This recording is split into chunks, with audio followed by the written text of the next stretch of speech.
Sinasabi ko na nga ba? Hindi na ako nagkamali sa mga sinabi ko sa'yo, Cecil. You're unreliable. You are a thief. Singhal ni Odessa kay Cecil sa harap ng mga kasamahan ni Cecil sa cleaning department at iba pang mga nurses na naroon. Maniwala po kay Doktora. Wala po akong dinanakaw. Hindi ko po magagawa yan. Umiiyak na paliwanag ni Cecil at takmang hahawakan pang kamay ni Odessa. Stay away from me! Itinulak ni Odessa ang kawawang dalaga. Maya-maya pa ay dumating na ang mga pulis. Good morning, Dr. Vicencio. Nasaan na po ang nahuli niyong magnanakaw? Tanong ng isang pulis. Heto siya. Pakidampot na at para maturuan ng leksyon. Nakataas ang kilay na turo ni Odessa kay Cecil. Umiling-iling si Cecil at tila kawawang paslit na humihingi ng tulong. Umiiyak.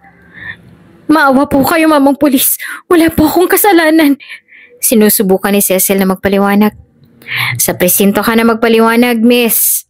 Sambit ng pulis na may hawak kay Cecil.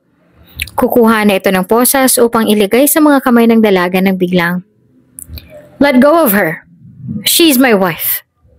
I can buy 10 folds of that kung ano man ang binibintang niya sa kanya. Biglang nagsalita si Jay na kanina pa pala silang pinagmamasdan at kumukuha lamang ng tiyempo. Kung bago ka pa lang sa channel na ito, Ate Jane TV, huwag kalimutang pindutin ang notification bell and subscribe button. Sana po hindi naman malaking abala sa inyo ang pagpindot ng subscribe button dahil ang kapalit po nito ay ang pagsuporta para makapag-produce ng mga libreng stories sa mga channels ni Ate Jane. Maraming salamat!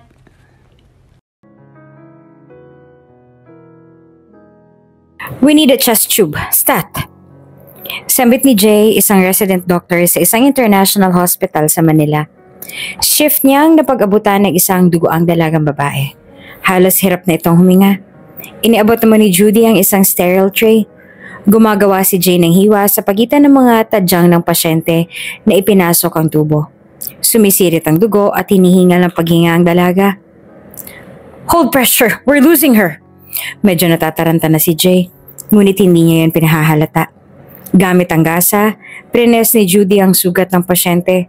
Paloko-loko na ang tunog ng heart monitoring ng dalaga. Get me an AB negative blood, warmed, and call for trauma surgeon. Announce si Jay. Agad namang lumapit si Judy. Doc, we can't proceed. Sambit nito. What do you mean we can't proceed? Nagtatakang tanong ni Jay. Wala pong kasamang kamag-anak o guardian ng pasyente. Walang pipirma ng waiver niya. Paliwanag ng nurse. Let it be. Call it as my charity. Tugon ni Jay na aalis na sana. Kahit na libre niyo ito, Doc. Alam ko naman na ito na yung last operation na kailangan niyo para makaabot kayo doon sa complete residency ninyo. Pero hindi talaga pwede kasi kailangan may waiver eh. Alam niyo naman yun. Paliwanag pa din ni Judy. Napabuntong hininga si Jay. Ako nang bahala and FYI, it is not just about my residency. This is an emergency, Judy. Buhay ang pinag-uusapan dito. Sambit ni Jay at tinalikuran na si Judy. Napailing-iling na lamang si Judy. Naalarma ang operating room. Inihanda ng mga nurse ang dugong kakailanganin para sa operasyon. Samantalang ang iba naman ay naganda na para sa surgery. Stay with me. You're gonna make it. Sambit ni Jay sa pasyente. At sinimula na nga ang operasyon. Pagkatapos ng halos 1 oras ng operasyon ay nakaligtas ang dalagang pasyente ni Jay. At pagkaraan ng mga ilang araw ay na-welcome na si Jay as formal surgeon ng hospital na iyon. Nakalipas ang ilan pang mga buwan ay nakakuha na rin si Jay ng lisensya. After several years ay nagpa siya si Jay na lumapit ng hospital. Yung mas malaki ang offer sa kanya as one of the greatest surgeons sa buong Pilipinas. Dito ay hindi niya lubos akalain na muling magkukrus ang landas ng babaeng niligtas niya. Sa unang araw pa lamang niya ng trabaho sa ospital ay nakasalubong niya na ito. Siya nga. Hindi ko makakalimutan ang mukha na yun. Lalong-lalo ng pangalan niya. Cecil. Sambit ni Jay sa kanyang isip nang makasalubong ang dalaga sa may hallway. Nakasuot ito ng uniform na pang janitress. "Good morning, Doc." Nakangiting bati ni Cecil kay Jay. Na-starstruck pa nga si Jay sa kislap ng mga ngiti ni Cecil. Napakaganda pala talaga nito. Hindi lang yun napapansin ni Jay noon dahil nasa kalagitnaan sila ng operasyon at hindi niya maiwasan na magpanik dahil nag-aagaw buhay na ang dalaga ng mga panahong yun. Hindi na rin sila nagkita noon dahil ibang physician na ni Cecil ang tumitingin sa kanya after ng operasyon. Hanggang sa nailabas na ng hospital si Cecil ay hindi na sila nagpangkita. She's so beautiful. Ang ganda ng mga mata niya. Matangos sa ilong. Her pouty lips and her long black hair. And also her glass skin. I can't resist staring at her. Mga salitang tumatakbo sa isip ni Jay habang nakatitig kay Cecil. Doc? Tanong ni Cecil habang kinakaway-kawayan ng kamay sa mukha ni Jay dahil nakatulala na pala ito sa kanya. Saka pa natauhan si Jay na hindi na pala naalis ang tingin kay Cecil. Yeah, good morning. Napapahiyang tugon naman ni Jay. I think I saw you before. What's your name? Tanong pa ni Jay na kunwari pang hindi alam ang pangalan ni Cecil. Cecil po. Cecil Castillo. Pagpapakilala ng dalaga. Oh yeah. I'm Jay Makasaya. It was nice meeting you. Hindi malaman ni Jay kung anong sasabihin. Natataranta siya. Ibinigay niya ang kanyang palad kay Cecil upang makipag-shake hands. Tinanggap naman ito ni Cecil. Nice meeting you din po. Nakangiti pang sambit ni Cecil. Jay? Sumingit ang isang boses ng babae na nanggaling mula sa likuran ni Jay. Nilingon naman agad dito ni Jay kaya naman umalis na rin agad si Cecil nang hindi nagpapaalam. Kaya naman wala na si Cecil paglingon ni Jay sa harap niya. You're here. Abot hanggang tenga ng babae nakasuot din ng medical doctor uniform. Isa rin pala itong surgeon sa naturang ospital. Hey, Odessa! Bati naman ni Jay. Ngunit hindi pa rin mapakali ang tingin sa paligid. Yeah, it is nice seeing you here. Tugon ni Odessa na nagtataka kung anong tinitingnan ni Jay. Dito ka din ba mag-duty? Tanong pa ni Odessa. Nagbuntong hininga na lamang si Jay dahil hindi na talaga niya natanaw si Cecil. Kaya naman ibinalingan niya na lang si Odessa. Oo, dito na ako in charge starting today. Tugon ni Jay. Ngumiti naman si Odessa. Masaya siya dahil makakasama niya na si Jay sa trabaho. Matagal na kasi itong may gusto sa binata. Simula nung mga high school pa sila. Bro, sigurado ka ba dito?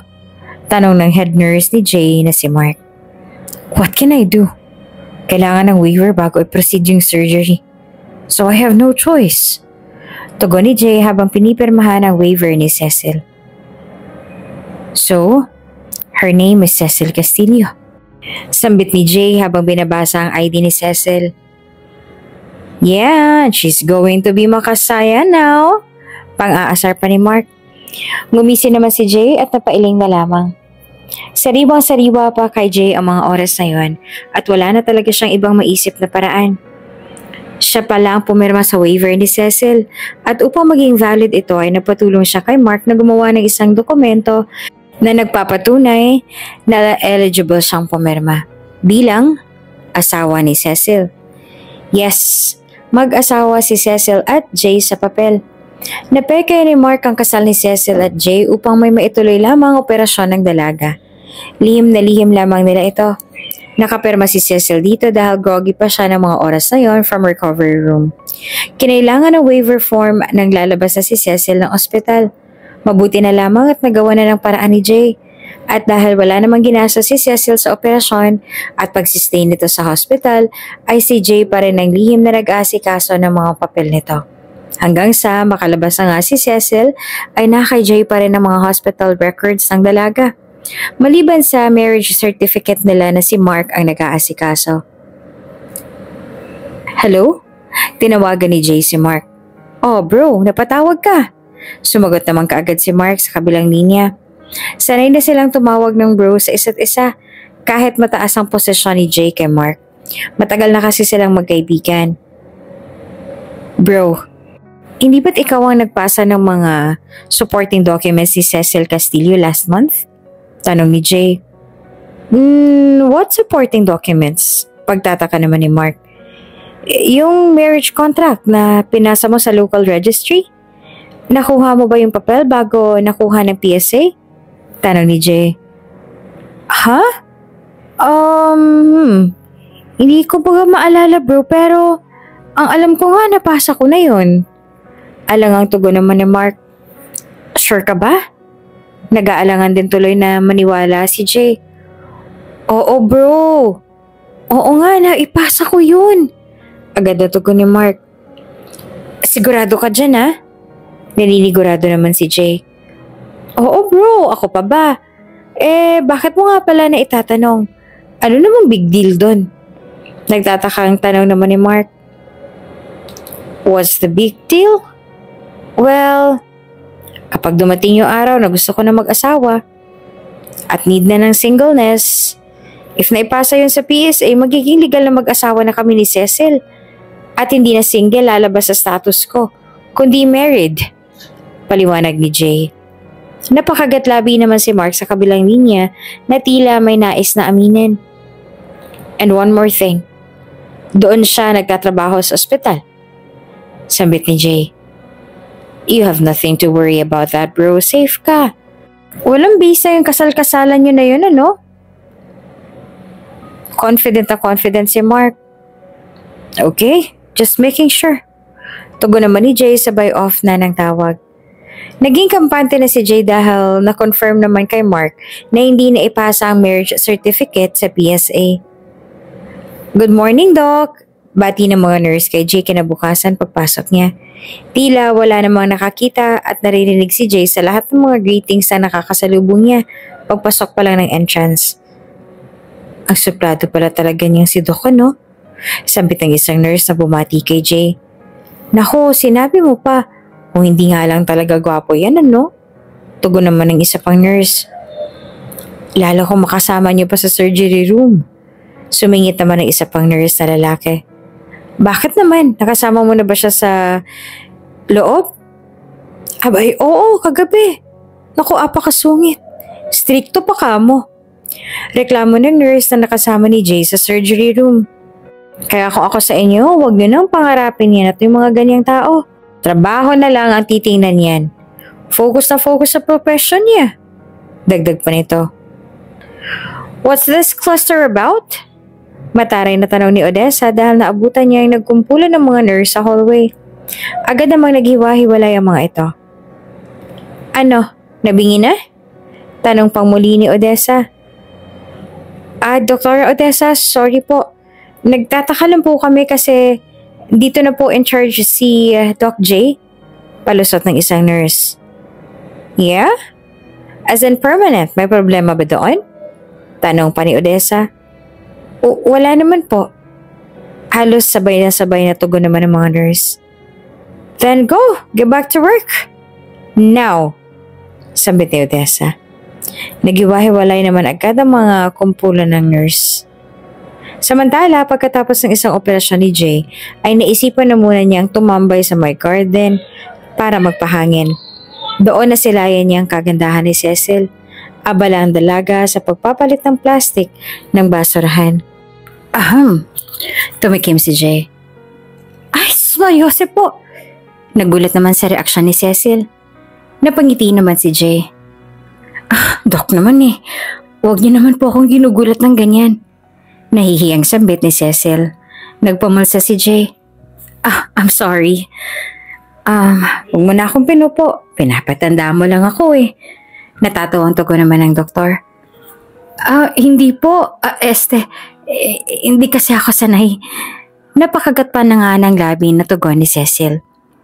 Masanay ka na. Kasi hindi talaga ako nagpapa-opo at po. You can call me anything you want. Actually, hindi naman ako maselan eh. Sambit ni Jay. Tumangutango naman si Cecil. May kailangan po kayo, Doc? Tanong pa ng dalaga. Kakatapos na ng surgery ko kanina sa 2 pasyenteng magkasunod. I was planning to have some coffee. Yayayaan sana kita. Kaso nervyosa ka na eh. Natatawang tugon naman ni Jay. Nako, hindi rin kasi ako nagkakape. Mabilis namang sambit ni Cecil. Oh, really? So, anong iniinom mo? Tanong ni Jay.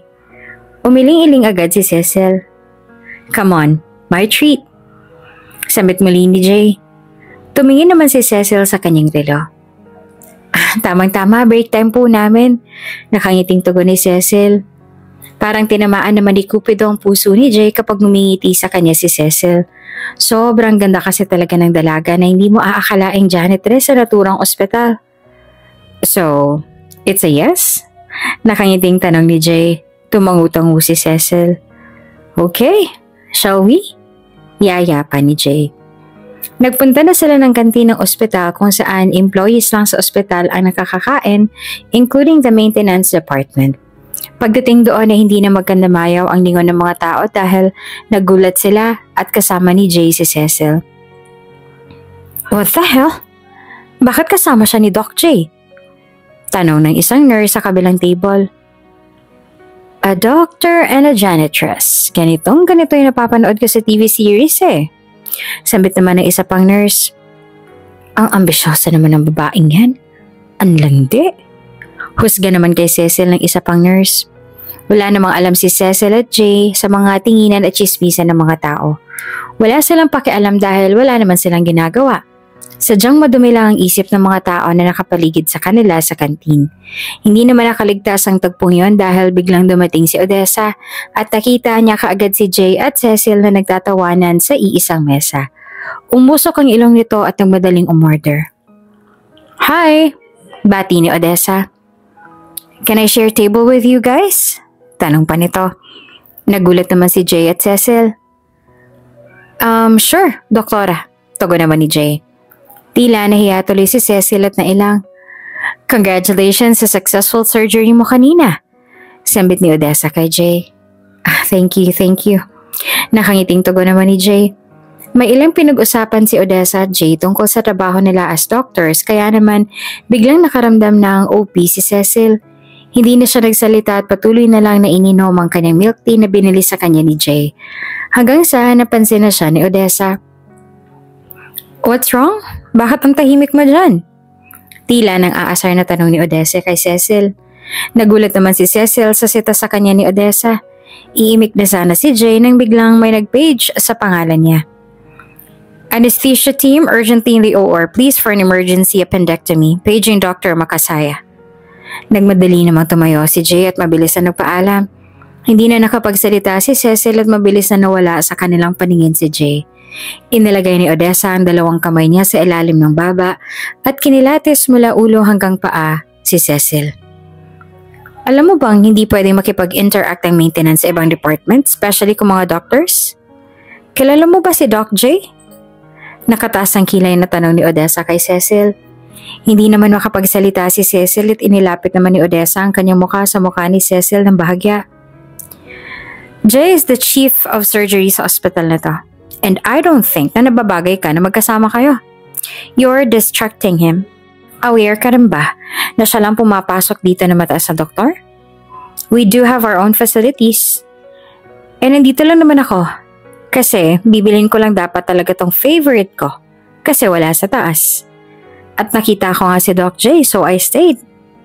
Anong klaseng pang-uuto bang ginawa mo sa kanya at niyaya mo siya dito? Maarteng sambit naman ni Odessa. Kumunot ang noon ni Cecil at napailing-iling. Hindi ko po siya niyaya, doktora. Depensa naman ni Cecil. Hindi naman inalis ni Odessa ang tingin niya sa mga mata ng dalaga. I think you know now. Where is your place? Sambit ni Odessa sabay tayo at lumabas na ng kantin. Napabuntong hininga naman si Cecil. Puch, tagal-tagal ko na dito ngayon lang ako nasabihan ng ganun na. Naiinis sa sambit ni Cecil sa kanyang sarili. Simula noon ay umiwas na si Cecil kay Jay. Like minsan pagbaba ni Jay ng kotse ay nakita niya si Cecil na naglalakad papasok.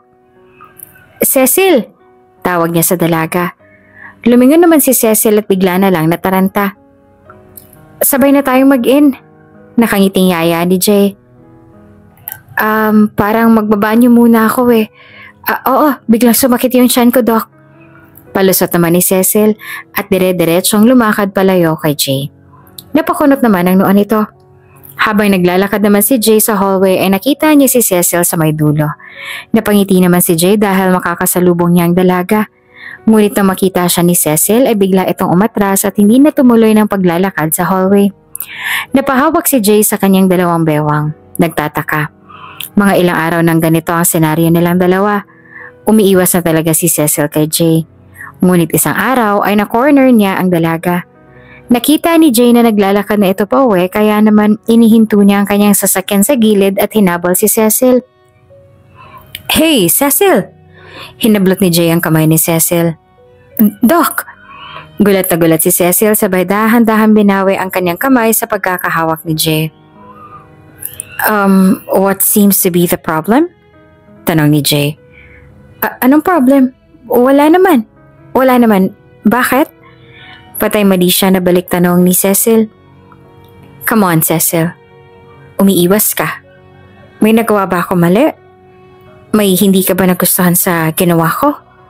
Makulit na tanong ni Jay. Umiling-iling si Cecil. Wala naman. Marami lang talaga akong ginagawa kaya akala mo umiiwas ako. Tugon nito sa payo ko. Is it about the last time na nasa kantin tayo? Yung bigla ko umalis? Look, Cecil, I'm sorry, okay? Nagmamadali lang ako that time. I tried to... Nagpapaliwanag si Jay kay Cecil nang bigla siyang may naalala. Don't tell me may sinabi sa'yo si Odessa. Biglang tanong ni Jay. Hindi naman nakapagsalita si Cecil. Nagbuntong hininga si Jay. I get it now. Sambit nito. Kumagat naman ng labi si Cecil. Whatever Odessa told you, huwag mo siyang papansinin. Mausisa talaga kasi yun. Sambit naman ni Jay. May point din naman kasi yung sinabi niya, Doc. Hindi po appropriate na nakikipag-usap ako sa inyo sa loob ng ospital. Tugon ni Cecil. So, ayun palang sinabi niya sa'yo? Tanong naman ni Jay. Hindi pa rin nagsalita si Cecil. Okay. Sambit ni Jay sabay higit sa kamay ng dalaga. Ay, wait lang. Saan mo ko dadalhin? Nagtatakang tanong ni Cecil. Mabilis na binuksan ni Jay ang pinto ng sasakyan at isinakay ang dalaga at saka sinarahan ang pinto. At pumunta na siya sa driver's seat. Teka lang, Doc. Anong trip mo? Natatawang tanong ni Cecil. Shh! Stop calling me Doc. Kapag nasa labas tayo, just call me Jay. And asking me kung saan kita dadalhin? Well... Lumapit si Jay ng dahan-dahan kay Cecil at tiningnan ng masamang titig ang dalaga. Palapit ng palapit ang muka. Jay, sisigaw ako. Banta ni Cecil dahil malapit na talagang mukha niya sa mukha ni Jay. Ngumisi naman si Jay. Susuotan lang naman kita ng seatbelt, bakit sisigaw ka pa? Pang-aasar at natatawang sambit ni Jay. Umirap naman si Cecil. Nagsimula na magmaneho si Jay. Saan ba tayo kasi pupunta? Tanong muli ni Cecil. Basta. Tugon naman ni Jay. Tumahimik na lamang si Cecil. Maya-maya pa ay nagpark na si Jay at dinala niya pala si Cecil sa tabing dagat. Wow, ang ganda naman dito. Manghang-mangha si Cecil lalo pa't pinagmasdan ng paglubog ng araw. Do you like it here? Tanong ni Jay. Ngumiti naman kaagad si Cecil. Alam ko magugustuhan mo dito. Mayabang na sambit naman ni Jay. Madalas ka ba dito? Hindi naman, pero kapag nalulungkot ako or gusto ko maglibang, dito ako pumupunta. Tugon ni Jay. E di ibig sabihin, malungkot ka ngayon? Tanong pang muli ni Cecil. Hindi naman, pero gusto ko mag-unwind sa pagod ng trabaho. Tugon ni Jay. Ngumisi naman si Cecil. Kahit mahirap, worth it kasi. Milyon-milyon yang sinasahod mo. Hindi katulad namin ng mga janitress. Kahit makuba-kubaan na kami, baon pa rin kami sa mga bayarin. Sambit pa ng dalaga. Why don't you try to change your career or marry a rich man? Be a gold digger, as they say. Natatawang sambit ni Jay. Paano mag-change yung career? High school lang naman ang natapos ko, tsaka yung pagiging gold digger na yan, pag-iisipan ko pa. Patol naman ni Cecil sa sinabi ni Jay. Napatawa naman ng malakas si Jay at napatawa na rin ng malakas si Cecil. Nag-ikat-ikat silang dalawa sa malapit na kainan ng resort at wala nang ibang ginawa kung hindi ang magtawanan sa buong oras na paghuhuntahan. Pagkalipas ng halos 1 oras na pagtambay nila sa tabing dagat ay inihatid na ni Jay si Cecil sa apartment nito. Thank you sa pagdala sa akin doon ha. Tsaka sa treat mo. Sambit ni Cecil habang nakangiti. No problem, basta friends tayo ha. I do understand kung hindi mo ako pansinin sa ospital. Pero kapag nasa labas tayo, like this, bawal mo akong tagihan. Okay? Bili ni Jay. Okay. Mabilis namang tugon ni Cecil. Okay, I'll go now. Good night. Nagpaalam na si Jay. Bye! Kumaway pa si Cecil. Nang makitang nakalayo na ang sasakyan ni Jay ay pumasok na rin si Cecil sa apartment niya. Kinabukasan ay araw ng Lunes kaya naman ang lahat ay nagtitipon-tipon sa assembly area upang mag-flag ceremony. Nakapila na ang lahat at nakita ni Odessa si Jay kaya naman nilapitan niya ito. Hi Doc Jay, bati ni Odessa. Oh, hi Doktora, bati naman ni Jay. Are you alone? Tanong ni Odessa. Oo naman, kailangan bang may kasama pa? Tugon ni Jay. Well, yung sidekick mo. Wala ba siya? Tanong pa rin ni Odessa. Kumunot naman ang noo ni Jay. Ay, yung janitress? Tanong pa ni Odessa. What about her, Odessa? Ano bang problema mo kay Cecil? Naiinis ang tono na tanong ni Jay. Ngumisi si Odessa. Nothing. Ano bang meron dapat sa kanya? I was just asking, okay? Are you guys dating or something? Maarting tugon ni Odessa. There's nothing going on between me and Cecil. Diretsong sabit ni Jay. Binabuti ni Jay na wag na lamang sabihin kay Odessa kung anong meron sa kanila ni Cecil. Kahit pa sabihin kaibigan lamang niya ang dalaga. Habang nagpapahinga si Jay sa may balcony ay natanaw niya si Cecil sa may parking area. Tila may kinukot-kot ito. Ginamit ni Jay ang kanyang phone para makuhanan si Cecil at ma-zoom ang ginagawa nito. Naawa naman siya dahil nilalagyan ni Cecil ng bubblegum ang swelas ng sapatos nito. Crazy girl. Natatawang sambit ni Jay. Pagka-out ay hinintay na ni Jay si Cecil sa may kanto na medyo may kalayuan sa ospital. Hey! Salubong nito kay Cecil. Lumingon-lingon si Cecil sa kanyang likuran at tila nang aasar na hinahanap ang binabati ni Jay. Hey, bubuyog! Pagbibiro naman ni Jay na kunwari kinakausap ang bubuyog na nakapatong sa ibabaw ng kanyang kotse. Napatawa naman si Cecil. Saglit pa ay pinagbuksan siya ng pinto ng sasakyan ni Jay at sumakay naman siya kaagad. Sunod ay pumasok na rin si Jay sa loob at may inaabot kay Cecil. Ano to? Tanong ni Cecil habang hawak ang kahon na inaabot ni Jay. Open it, sambit ni Jay. Binuksan naman ni Cecil ang kahon. Bakit? Parang naiiyak si Cecil sa nakitang regalo ni Jay. Ito ang pinakabagong labas ng Crocs sa bansa. Nagustuhan naman ni Cecil ang kulay dahil paborito niya ang mint green. Anong bakit? That's for you. Tugon naman ni Jay. Oh, thank you. Nangingilid ang luha ni Cecil. Try it, sambit ni Jay. Kasya ba to? Sambit ni Cecil habang sinusukat ang Crocs. Tila sinukat naman ang biniling Crocs ni Jay para kay Cecil. Aba, teka nga't ang galing mo naman. Kala mo sinukat eh. Abot hanggang tenga ang ngiti ni Cecil. Ako pa ba? Nagyayabang na naman na tugon ni Jay. Next time, wag mo nang gamitin ng bubble gum, ha? Dagdag pa nito. Namula naman si Cecil. Ha? Natatawang tanong nito.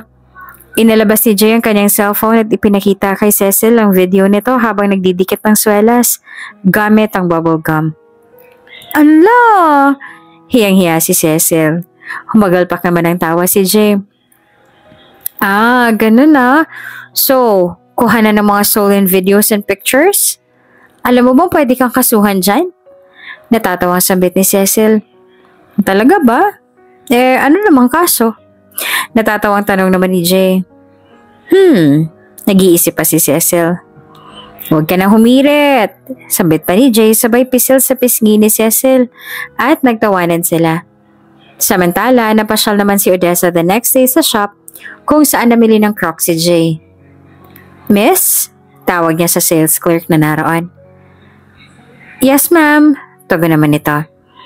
Nasaan po yung new arrival niyo dito na nakadisplay last week? Tanong ni Odessa. Yung mint green po ba ang kulay? Tanong balik ng sales clerk. Exactly. Maarting tugon naman ni Odessa. Naku ma'am, nabili na po kahapon Pasensya na po. Sambit ng sales clerk. Oh no, do you have any other stocks or other colors? Malungkot ang boses ni Odessa. Umiling lang ang sales clerk. Limited edition lang po kasi yun ma'am So bale, last stock na po namin yun ma'am. Tugon nito. Oh my God, kailan kayo magkakastock ulit? Tanong muli ni Odessa na niyayamot na. Honestly ma'am, hindi pa rin po namin alam Tila napakamot na sa ulong tugon pa rin ng sales clerk. Shh! Pabulong na sambit naman ni Odessa sabay plastic na umiti. Babalik na lang siguro ako. Dagdag pa nito sabay irap at lumabas na ng shop. Fat push! Who can afford to buy the too expensive slippers? Galit na tanong ni Odessa sa kanyang sarili. Kinabukasan, pagpasok ni Odessa ay nakasalubong niya si Cecil sa may hallway at hindi siya makapaniwala sa suot-suot nitong Crocs na gustong-gusto niya. Hey! Tawag nito kay Cecil. Yes, doktora? Nagulat naman si Cecil sa ginawang pag-approach ng doktora sa kanya. Nakatitig naman ng masama si Odessa sa suot na Crocs ni Cecil. Nahalata naman niya ni Cecil at napatingin din siya sa suot niyang Crocs. May problema po ba? Tanong ni Cecil. How'd you get that? Tanong ni Odessa kay Cecil habang nakataas ang kilay. Alin po, doktora? Patay mali siya na tanong ni Cecil na pakunwaring hindi niya naiintindihan ang tinutukoy ni Odessa. Alangan naman yung scrub suit mo. Hospital ang nagpo-provide niyan. Mataray na tugon ni Odessa. Napangiti naman si Cecil na naiilang sa pagtataray na ginagawa ng doktora. Ano bang problema nito sa suot ko? Lahat na lang pinapansin na. Naiinis sa sambit ni Cecil sa kanyang isip. What? Tanong muli ni Odessa. Ito po bang Crocs na sinasabi ninyo?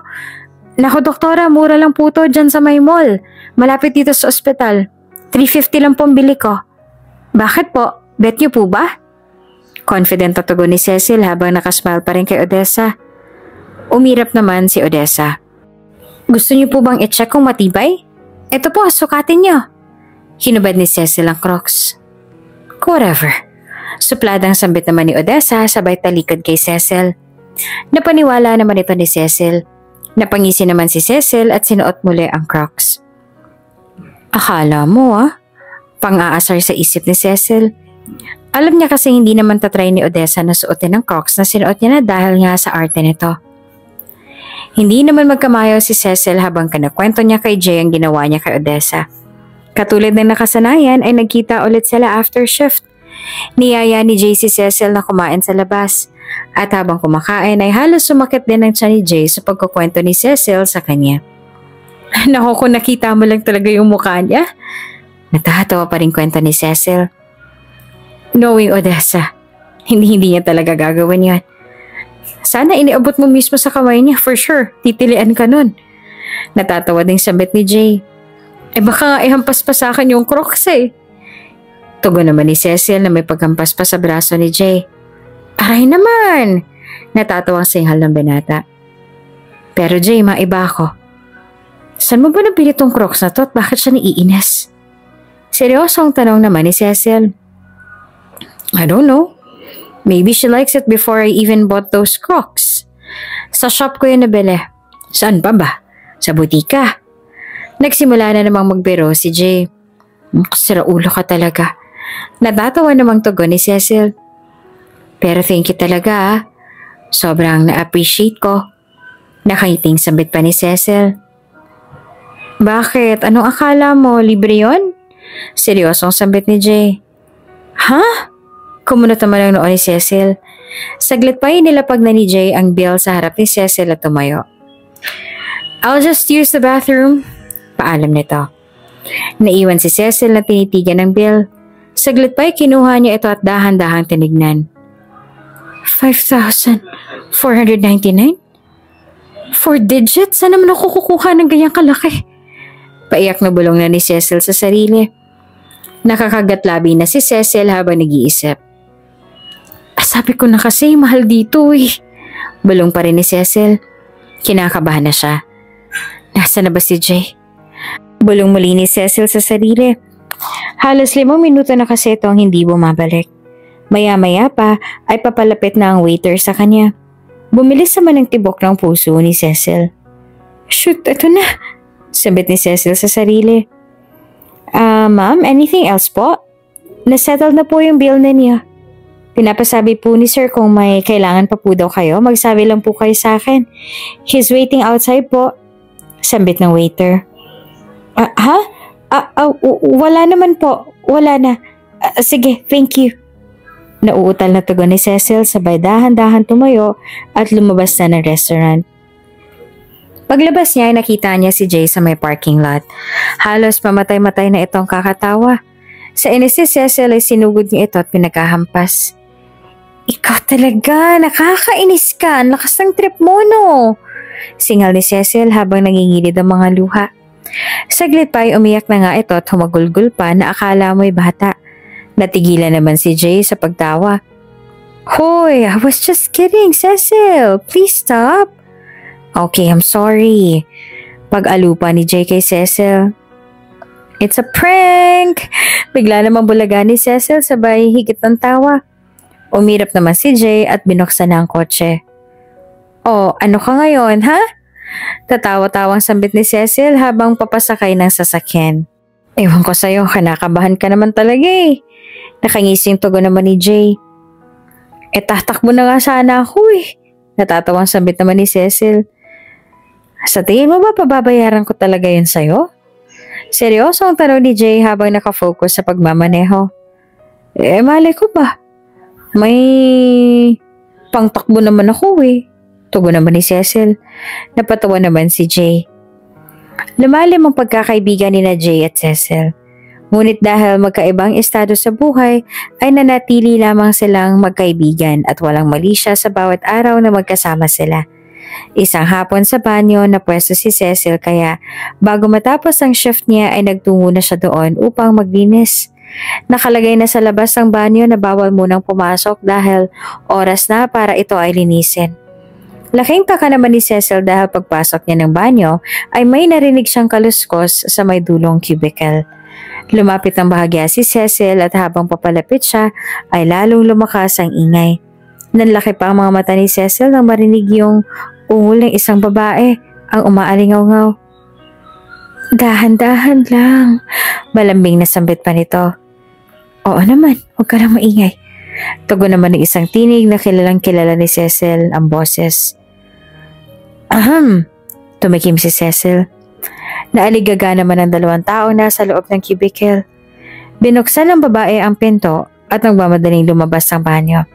Nakatilikod naman si Cecil upang hindi mapahiya ang babae.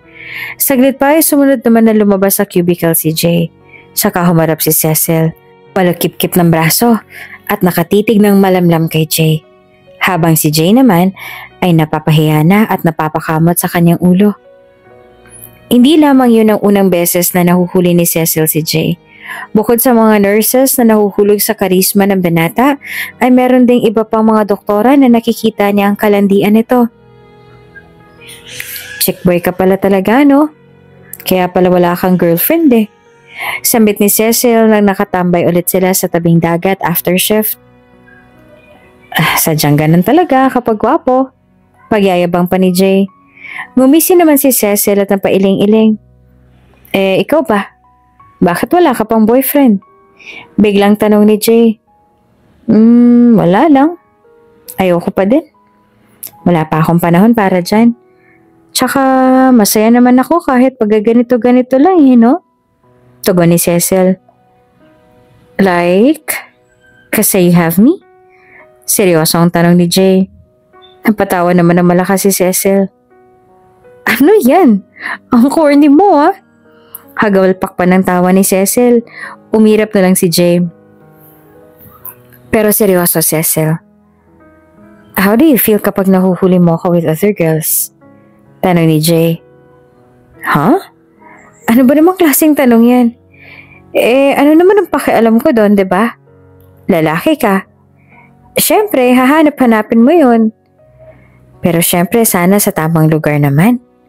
Natatawang tugon tuloy ni Cecil. Hindi ka ba naiinis? Or nagagalit man lamang? O nagsiselos? Dire-diretsong tanong ni Jay. Bakit naman? Hello, buhay mo yan. Kung saan ka masaya, edi sige go. Tugon pa ni Cecil. Tumahimik na lamang si Jay at ramdam na ramdam niyang hindi talaga naaapektuhan si Cecil sa mga ginagawa niya. Kung minsan kasi ay sinasadya na pala niyang pakikipaglantian sa mga babae sa oras ng paglilinis si Cecil. Nais niya kasing makita kung ano magiging reaksyon ng kaibigan. Ngunit tila wala talaga itong pakialam. Maya-maya pa ay nagaya na si Cecil na umuwi dahil inaantok na ito. Pinagbuksan ni Jay ng pinto si Cecil. Hindi naman sinasadya na nahulog ang bag ni Cecil at mabilis niya itong kinuha. Napatuwad pa nga ng bahagya si Cecil kaya naman napatitig si Jay sa pata nito. Saglit pa ay hinawakan ni Cecil ang kanyang puwet at sinek kung gaano bang distansya sa harapan ni Jay. Mabilis naman na iniwas si Cecil ang kanyang puwetan at diretso nang pumasok sa loob ng sasakyan. Napalunok naman ang laway niya si Jay at pinagpawisan ng malagkit. Sobrang lapit na kasi ng puwet ni Cecil sa bandang harapan niya. At dahil tila Maria Clarang umiwas ang dalaga, ay lalo tuloy na amaze si Jay dito. Natsa-challenge siya kay Cecil dahil alam niyang hindi ito easy to get. Kung sa iba kasi ay kanina pa silang nagsimulang magrambulan sa loob ng kanyang sasakyan. Iba talaga tong si Cecil sa mga babaeng nakilala ni Jay. Habang nasa daan sila papunta ng apartment ni Cecil, ay may nakakita sa kanila na nurse din sa parehong ospital na pinagtatrabahuhan nila. Kaya naman kinabukasan, anong meron sa inyo ni Doc? Hinarang si Cecil ng nurse na nakakita sa kanila. Ha? Nagtataka naman si Cecil.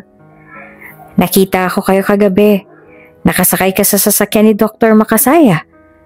Huwag ka na tumanggi dahil may litrato ako. Kaya sobrang trending yun na nga ngayon eh. Sambit ng nurse sabay irap kay Cecil at tinalikuran siya. Ipinost pala sa Instagram ang picture ni Cecil kasama si Jay sa loob ng sasakyan. Gold digger with her stepping stone. Caption pa ng litrato. Habang nagpapahinga si Cecil sa kanilang resting area ay kinorner siya ni Odessa. Ang galing mo din namang kumilos ano? Malditang approach nito kay Cecil. Tumayo si Cecil mula sa kanyang kinauupuan at hinarap si Odessa. You're not just a gold digger but you're like a chameleon na hindi pinapakitang kalandian niya dito sa loob dahil sa labas lumalabas ang kulay mo. Sinabihan na kita diba na layuan mo si Doc J? Pero hindi ka pa rin pala nakikinig. Galit ng sambit ni Odessa. Wait lang po, doktora ha. Sorry po pero pwede po ba magtanong? Ano po bang masama kung makipagkaibigan ako kay Doc J? At saka, kung nasa labas naman kami, ibig sabihin, wala na sa trabaho, diba? Diba ang sinabi niyo lang naman, wag akong lumapit kay Doc J dito sa ospital. Kaya wag niyo pong sabihin na hindi ko kayo sinusunod. Hindi na napigilan ni Cecil na hindi mga tuwiran. Hindi na nakapagsalita si Odessa at tila napahiya. May point naman kasi si Cecil. Tapos na ang trabaho kapag nasa labas na nga naman ng ospital. At wala na siyang pakialam pa doon kung mag-uusap si Jay at si Cecil. Saglit pa ay may dumating na janitress. Excuse me po, Cecil, pinapatawag ka daw ng HR. Sambit nito. Tumaas naman ng kilay ni Odessa. Samantala ay nakaramdam naman ng kaba at takot si Cecil. Pagdating sa HR office ay naroon si Jay at ang nurse na nagkalat ng litrato nila. Cecil, right? Tanong ng HR. Yes po, tugon naman ni Cecil. Nag-complain pala si Jay sa HR dahil sa panggangalat ng litrato ni Cecil sa kasama niya. Sorry, Cecil. Deleted ko na yung post ko. Hindi na mauulit. I'm sorry din po, Doc. Sambit ng nurse at nasettle na ang issue tungkol kay Cecil at Jay. Grabe naman yung nagagawa ng kagupuhan mo. Pati yung pagiging magkaibigan natin nagiging issue. Pero thank you Inaksyonan mo kaagad yung kumakalat na post. Sambit pa ni Cecil habang nakatambay sila sa may bench. Bakit ko hahayaan na sirain kanila ng mga issue na wala namang katotohanan? Maghintay sila, tumatiming pa ako. Sambit ni Jay na tila may laman ng mga salita. Natigilan naman si Cecil sa sinabi ni Jay. Naipaisip siya kung ano ang nais itong iparating. Ngunit hindi na lamang niya iyon pinansin dahil ayaw niyang bigyan ng kahulugan ang sinasabi ni Jay. Habang nag-uusap naman si Jay at Cecil ay nakatanaw naman sa hindi kalayuan si Odessa. Sa ngayon, kayo ang bida. Take your time, Cecil. Just enjoy the show for the meantime. Mga salitang naglalaro sa isip ni Odessa. Ano, Jay? Okay na ba yung papers and documents mo? Next month na yung convention natin sa Europe. Tanong ng kaibigang doktor ni Jay. Tinatamad nga ako Tugon naman ni Jay na busy sa kakatingin ng mga litrato ng babae sa Instagram. Sumama ka na. Sabay na tayo mag-apply ng visa. Tsaka balita ko, marami daw mga chika babes to na. Panguutupan ng kaibigan ni Jay sa kanya dahil alam niyang mahilig ito sa babae. Sure ka? Tanong naman ni Jay na biglang nagkaroon ng interes sa sinasabi ng kaibigan. Oo nga, galing na kasi doon yung pinsan kong lalaki. Doon siya nag-celebrate ng bachelor's party. Naikwento niya sa akin na doon sila kumuha ng babae. Tugon naman ang kaibigan niya. Ganon? O siya, tara agad. Pagbibiro pa ni Jay. Natawa naman ang kaibigan niya. Mga single doctors lang yung preferred na kasama so kumuha muna tayo ng Senomar. Sambit pa nito. Okay. Mabilis sa tugon naman ni Jay. Kinabukasan ay kumuha na kaagad ng Senomar si Jay kasabay ng kaibigan niya. Pagkalipas ng 3 araw ay dumating na ito. At hindi makapaniwala si Jay na ang status niya ay married. Nataranta si Jay at naisip niya agad ang peking kasal na ginawa nila few months ago. Pinuntahan ni Jay ang kaibigan na nag-asikaso ng marriage contract nila ni Cecil.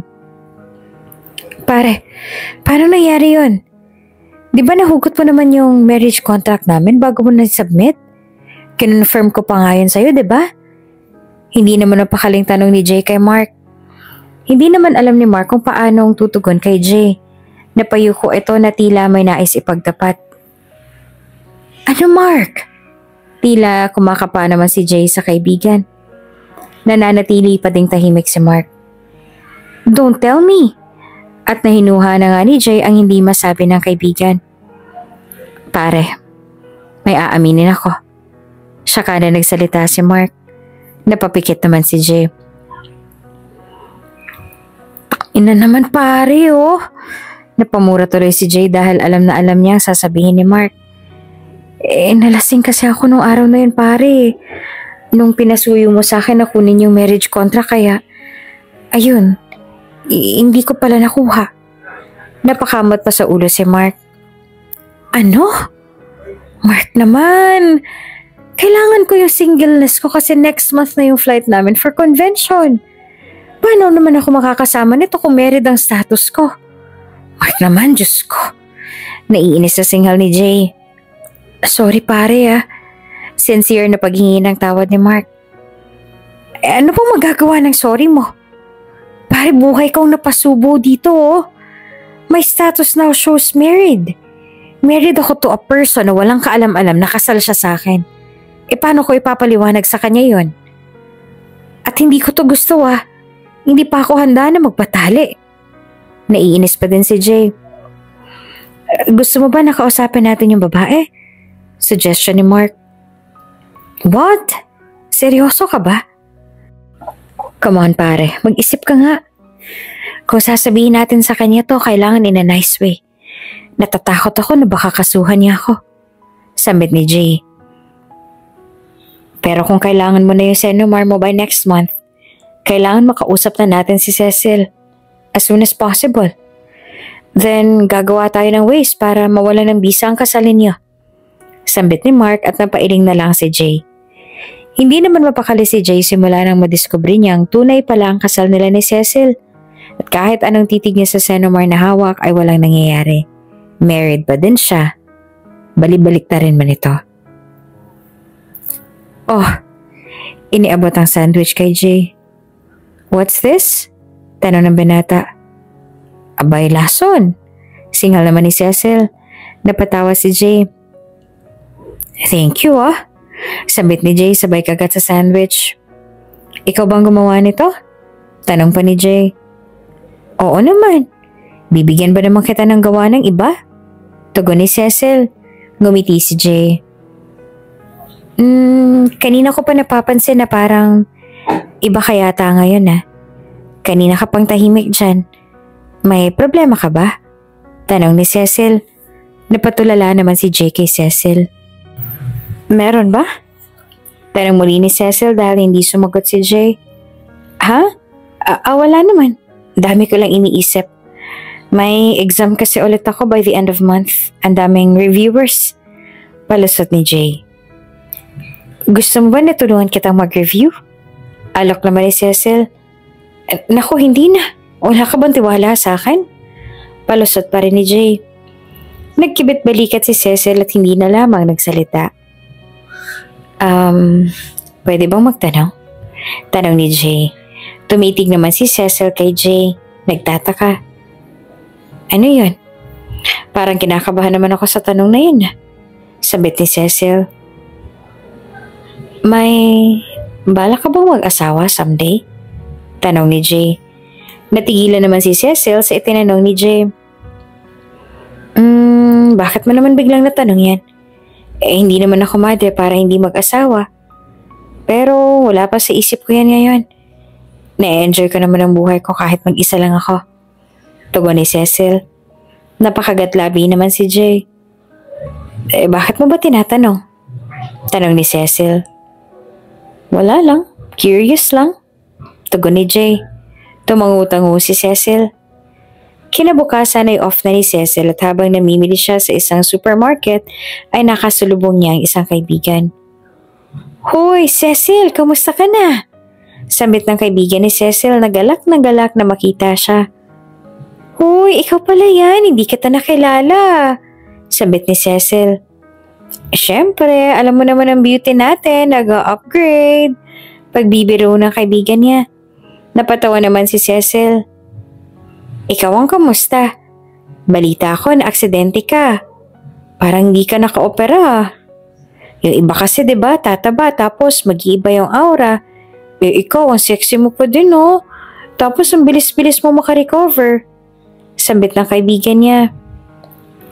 Kailangan kasi. Tsaka magaling siguro kasi yung doktor na nag-opera sa akin kaya yung surgery sa akin, ang ganda ng pagkakagawa. Sayang at hindi ko siya nakilala. Sambit ni Cecil. Nako, yung attending physician mo kasi nag-asikaso sa'yo noon after ng operation. Di ang lakil ng bill mo, no? Paano ka nakabayad? Tanong ng kaibigan niya. Wala naman akong binayaran. Naaawa na daw sa akin yung doktor kaya sinagot niya na lahat ng bill. Tugon naman ni Cecil. Wow sobrang bait naman nun. Sana nakapagpasalamat ka man lang. Paano ka pala naoperahan? Di ba wala ka namang family? Sinong pumirma ng waiver mo? Tanong muli ng kaibigan niya. Napaisip si Cecil. Oo nga pala, no? Paano ako naoperahan ng mga panahon yun? Sinong pumirma sa waiver ko? Nagkaroon tuloy ng malaking katanungan sa buhay ni Cecil. Bigla siyang napuzzle sa kanyang nakaraan. Bakit ikaw naman yata ngayon ng tahimik? Tanong ni Jay habang sabay silang nagba-break time.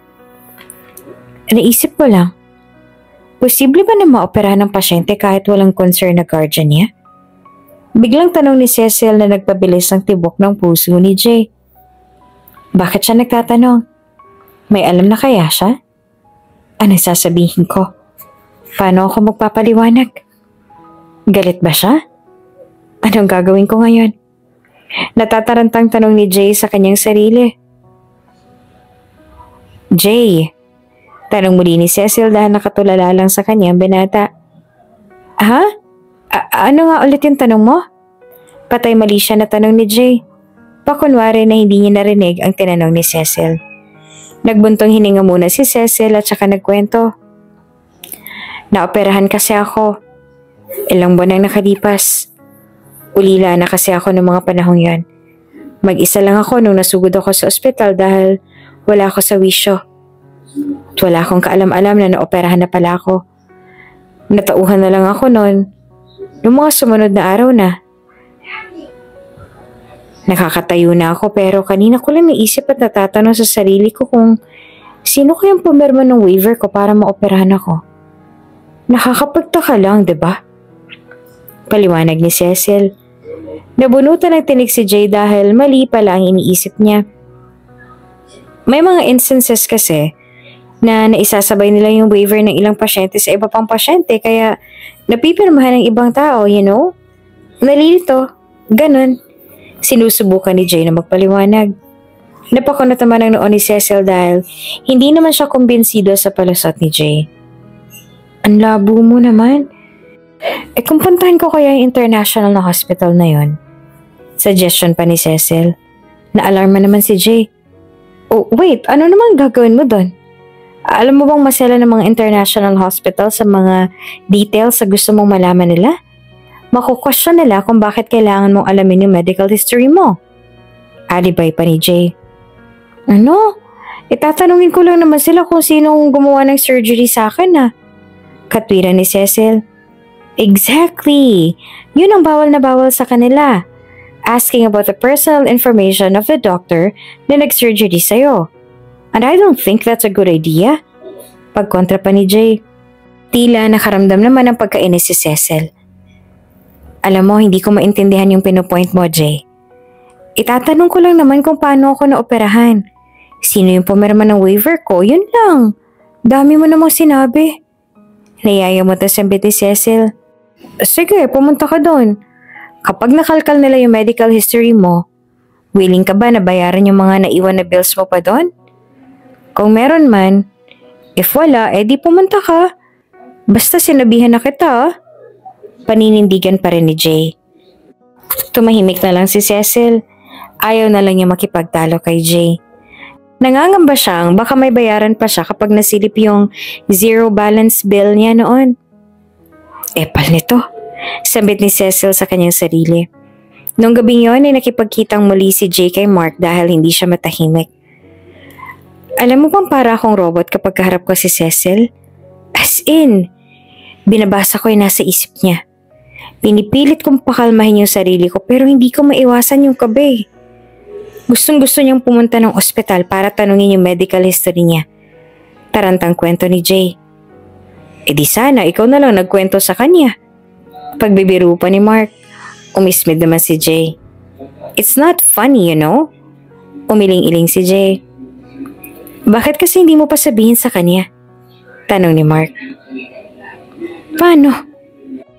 Hindi ko alam saan ako magsisimulang magsalita. Hindi ko alam paano ko sasabihin sa kanya at ipapaliwanag. Tugon ni Jay. Simple lang. Sabihin mo na urgent yung operation niya. Buhay nakasalalay kapag hindi ginawa ng paraan yung waiver niya. Sabihin mo na walang ibang choice. Sambit ni Mark. Sana ganun lang kadaling sabihin yun, ano?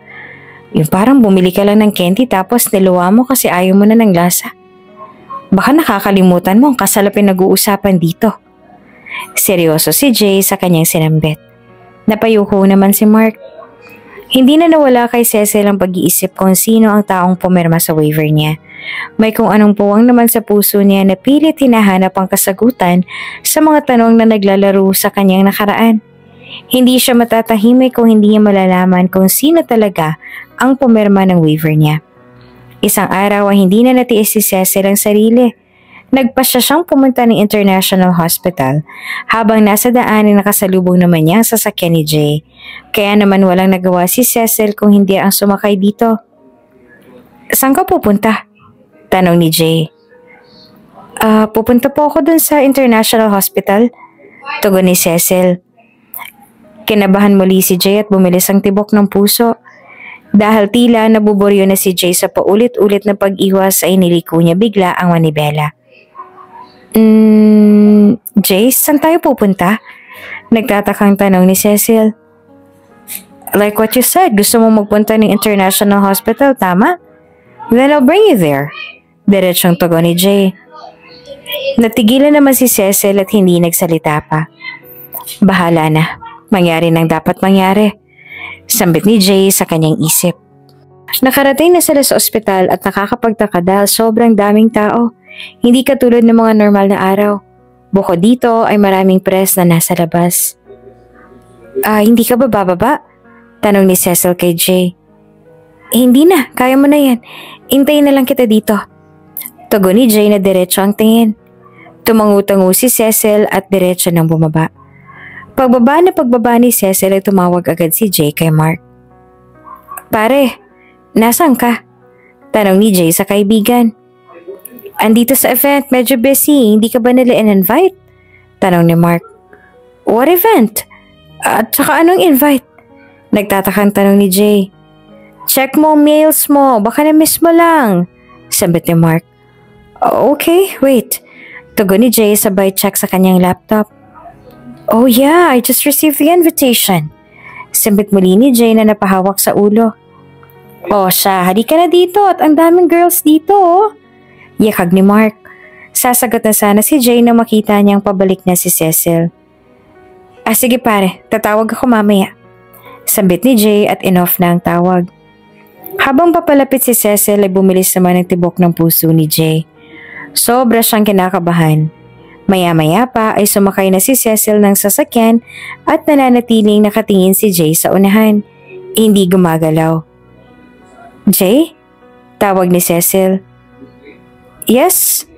Tugon ni Jay na hindi pa rin tumitingin sa mga mata ni Cecil. May pupuntahan ka pa ba? Tanong ni Cecil. Saka naman nabunutan ng tinik sa dibdib si Jay at hindi niya maintindihan ang nararamdaman ngunit tila may himalang nangyari. Parang wala namang nasagap na information si Cecil. May gusto ka pa bang puntahan? Tanong ni Jay. Dun sana sa tabing dagat ulit. Magpapahangin. Tugon ni Cecil. Okay, as you wish. Nakangiting sambit ni Jay. Tulad ng hiniling ni Cecil ay dinala niya ang dalaga sa tabing dagat na madalas nilang tambayan. Ano?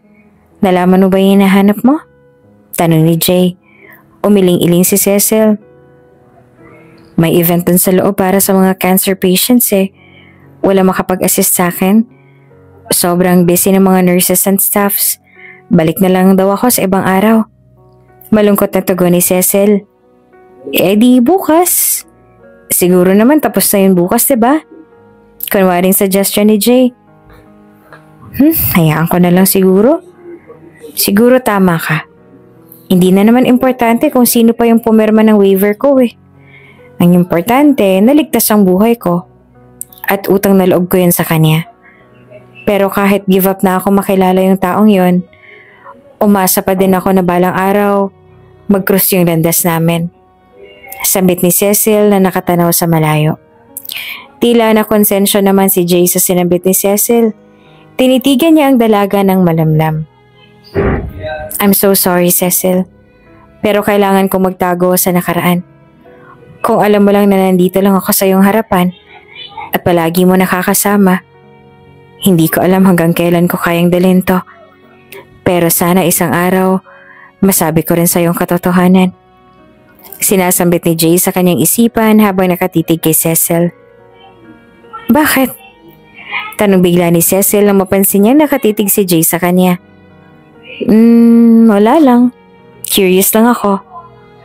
What if magpakita sa'yo ng kusa yung pumirma ng waiver mo? Papiyaw na tanong ni Jay. Aba, syempre magpapasalamat ako. Kung hindi dahil sa kanya, di wala na sana ako sa mundong ibabaw. Babawi talaga ako sa kanya. Nakangiting tugon naman ni Cecil. Paano bawi? Tanong ni Jay. Date? Kain sa labas? Treat? Basta, babawi ako. Tugon ni Cecil. Jowain ka niya. Okay lang? Biglang tanong ni Jay. Paano jowa? Bakit sigurado na ba tayo na lalaki siya? Paano kung babae? Di magiging tomboy na ako nun. Tatawa-tawang si Cecil. Napatawa naman si Jay. Sana ganito din ang maging reaksyon mo kapag sinabi ko na ang totoo sa'yo. Sabit muli ni Jay sa kanyang isipan habang tinititigan ng matatamis na ngiti ni Cecil. Kinabukasan ay maagang pumasok si Cecil, ngunit hindi niya naman inaasahan ang sunod na mangyayari. Nagkaroon sila ng biglaang meeting. Bago tayo magsimula sa ating kani-kaniyang trabaho, ay nais ko lamang na ipaalam sa inyo. May nawawalang mga gamot sa lab na bagong samples from USA. Hindi pa ito na-distribute kasi may taling inventory ng hospital at stocks. The main problem is halos 70% of the medicines are missing. Panimula ng kanilang head officer. Nagbulungan ang lahat. So, we need to conduct an investigation. We ourselves are all suspects here. But, we need to find out kung sino talagang may kasalanan at kailangan siyang maparusahan. Dagdag pa nito. Ang lahat ay tumayo at pumunta sa locker room kasama ang securities. Maya-maya pa ay dumating si Odessa. Magpo-proceed na ba sa checking? Tanong nito. Yes, doktora. Tugon ng head officer. Okay, lahat kayo pumunta sa kanya-kanyang locker. Isa-isa niyong iabot ang susi sa security at bubuksan ang locker ninyo. We're not doing this para paratangan kayo or pagbintangan. This is a mass checking as a protocol of this hospital. Aware na naman na kayo, di ba? Tapos na kami sa medical department and negative sa amin. And I'm hoping na wala din dito. Understood? Sabit ni Odessa. Yes, doktora. Sabay-sabay na tugon naman ng mga janitress at nagsimula nang magbukas sa mga locker isa-isa. Hanggang sa kay Cecil na locker na ang bubuksan. Confident na ibinigay ni Cecil ang kanyang susi sa security. Samantalang nakataas naman ang kilay ni Odessa. Pagbukas ng locker ni Cecil ay nagulantang ang lahat. Bakit na kay Cecil ang mga gamot? Ala, may kalikutan palang kamay ni Cecil. Magnanakaw pala siya. Naku, baka walang-wala na. Delikado palang kasama si Cecil. Mga bulungan ng kasamahan ni Cecil sa trabaho. Hinahabol naman ang hininga ni Cecil sa kaba. Hindi siya halos makapaniwala sa mga nakitang gamot na nasa loob ng locker niya. Napapailing na lamang si Cecil at halos papatak ng mga luha. Sinasabi ko na nga be, hindi ako nagkamali sa mga sinabi ko sa iyo, Cecil. You're unreliable. You're a thief. Singhal ni Odessa kay Cecil sa harap ng mga kasamahan ni Cecil sa cleaning department at iba pang mga nurses roon. Maniwala po kay doktora, wala po ako ninanakaw. Hindi ko po magagawa yan. Umiiyak na paliwanag ni Cecil at akmang hahawakan pa ang kamay ni Odessa. Stay away from me! Itinulak ni Odessa ang kawawang dalaga. Maya-maya pa ay dumating ang mga pulis. Good morning, Dr. Vicencio. Nasa na po nahuli ninyong magnanakaw? Tanong ng isang pulis. Heto siya. Pakidampot na. At para maturuan ang leksyon. Nakataas ang kilay na turo ni Odessa kay Cecil. Umiling-iling si Cecil at tila kawawang paslit na humihingi ng tulong. Umiiyak. Maawa na po kayo, Mama Pulis. Wala po akong kasalanan. Sinubukan ni Cecil na magpaliwanag. Sa presinto ka na magpaliwanag, miss. Sambit ng pulis na may hawak kay Cecil. Kukuha na ito ng posas upang ilagay sa mga kamay ng dalaga ng biglang. Let go of her. She's my wife. I can buy 10 folds of that kung ano man ang binibintang niyo sa kanya. Biglang nagsalita si Jay na kanina pa pala silang pinagmamasdan at kumukuha lamang ng tiyempo. Nanlaki naman ang mga mata ni Odessa pati na rin ang mga taong nakapaligid sa kanila. Maging si Cecil ay nagulat din at hindi makapaniwala sa sinabi ni Jay. Humakbang si Jay papalapit sa kumpulan nila Cecil. Nakuha niya sa tingin ng dalawang pulis na may hawak sa kawawang dalaga. At binitawan na nga ang kamay ni Cecil. Pasensya na po kayo, Doc. Doktora, parang may hindi po tayo pagkakaintindihan dito Sambit naman ng pulis. Tumaas ang kilay ni Odessa. Ano mahirap intindihin sa pruebang nakikita ninyo? Nasa locker niya ang mga gamot na nawawala. So anong misunderstanding ang sinasabi ninyo, sir? Malinaw na malinaw, siya ang magnanakaw. Tumaas ang boses ni Odessa. Doktora, wag naman kayong magalit. May tendency po kasing may foul play. Paano naman po siya magnanakaw asawa naman po pala siya ni Doc J. Tugon ng pulis. Napanganga na lamang si Odessa sa yamot. Hindi niya alam kung paano magre-rebate sa sinabi ng pulis. O siya, sige na po at kami po ay masyado nang naaabala. Ganon din po si Doc at ang asawa niya. Marami pa po kaming dapat gawin. Kami na lamang po ang gagawa ng investigation tungkol sa mga nawawalang gamot. Sige na po, magpapaalam na po kami. At umalis na nga ang dalawang pulis. Binalingan naman ni Odessa si Jay. How can you say that? Are you out of your mind, Jay? Para lang maligtas mong babaeng to, mag-iimbento ka na asawa mo siya? This is bullshit. Sambit ni Odessa na may galit ng tono. Hindi naman alam ni Jay kung paano magsisimulang magpaliwanag. Lalo pa at nakatitig sa mga mata niya si Cecil. Naguguluhan, nagtataka, nag-iisip, nagtatanong. Nananatili naman nagbubulungan ng mga tao sa kanila dahil nagsisimula ng mga itong pagchismisan si Jay at Cecil. Jay, we need to talk. Bawiin mo ang sinabi mo. Kailangan niyang managot. Nagwawala na si Odessa. Enough, Odessa. Totoo ang sinabi ko. Yes, asawa ko si Cecil. And we have a marriage contract para patunayan yon. Naging low-key lang talaga kami. Hindi namin pinaalam kasi mas makakabuti na wag nang ipaalam para sa katahimikan ng buhay namin. Nauutal namang paliwanag ni Jay. Tahimik pa rin nakatitig si Cecil kay Jay. Kumunat naman ang noon ni Odessa. Saglit pa ay umiling-iling si Cecil. Sobra na siyang napapahiya sa harap ng maraming tao. Kaya naman bahagya niyang hinakbang paatras ang kanyang mga paa at tuluyan ang naglakad palayo. Cecil, wait! Agad namang sumunod si Jay at hinabol ang dalaga. Hanggang sa labasan ay sinundan ni Jay ang dalaga. Gulong-gulo ang isip ni Cecil. Cecil, please, let's talk. Maamong boses na pagsuyo ni Jay. Anong sinabi mo kanina? Wala na si Doktora Odessa. Ano pang gusto mong ipangalandakan na wala namang katotohanan? Singal ni Cecil. Natigilan saglit si Jay. Totoo ang sinabi ko, Cecil. Pagtatapat ni Jay. Nanlaki naman ang mga mata ni Cecil. Hindi ako nakikipagbiruan, Jay. Paano mangyayari yon? Ni pinirmahang papeles, wala naman ako naaalala. Kontra ni Cecil. Ngunit saglit pa ay nag-flashback sa kanyang isipan. Hi, how do you feel right now? Tanong na isang tinig na blurred sa paningin ni Cecil. Dala ng epekto ng mga gamot at anesthesia na itinurok sa kanya during operation. Hindi niya maaninag ang mukha ng kausap, ang tanging naaaninag lang ay ang kisame at maliwanag na refleksyon ng mga ilaw sa silid kung saan siya nakastay. Hindi ko po maigalawang pa ako. Malumanay na tago ni Cecil. Groggy pa siya. Normal lang yan. In a few hours, babalik din sa normal ang pakiramdam mo. For the meantime, I want you to cooperate with me, ha? Can I have your hand na gamit mong panulat? May kailangan ka lang pirmahan dito regarding your medical history. Importante ito para mabilis ang process ng release mo. Is that clear to you? Tanong ng babae na kahit anong pilit na aninag ni Cecil ay hindi niya pa rin makita.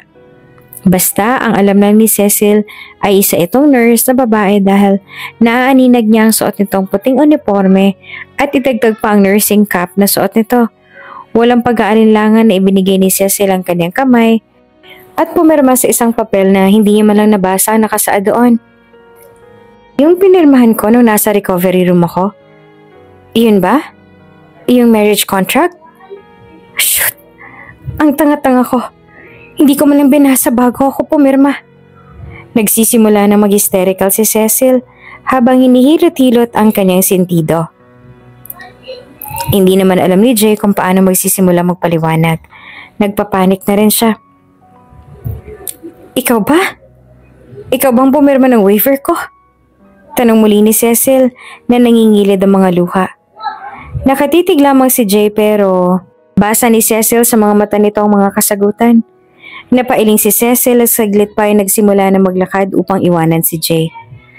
Ang labo mong kausap. Kailangan kong makausap yung nurse na yon.